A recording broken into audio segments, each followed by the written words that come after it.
सुबह उठते वक्त सब पीला नजर आता हो। आशा दुआ कहती हैं कि सब जब सुबह उठती हूं तो मुझे सब कुछ पीला नजर आता है, येलो नजर आता है। यही कह रही है बेटे आपको पीला यरकान हो चुका है मेरे बच्चे, ये ज़हन में रख लीजिएगा। आपकी आंखें, हाथ, वजूद जो है ना पिलाहट की तरफ चला गया होगा या जाने के करीब होगा।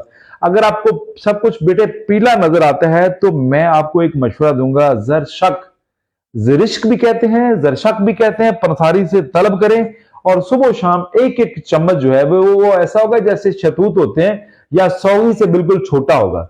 आप उसको लेके आशे बेटा तो सुबह शाम एक एक चम्मच पानी के साथ धो के तो वो बीज जो आप खाइए इंशाअल्लाह बफज़लिल्लाह, अल्लाह के हुक्म से इंशाअल्लाह बफज़लिल्लाह बेटे आपको कोई चीज येलो नहीं नजर आएगी। जो चीज के जेन्युइन रंग है वही चीज आपको नजर आएगी।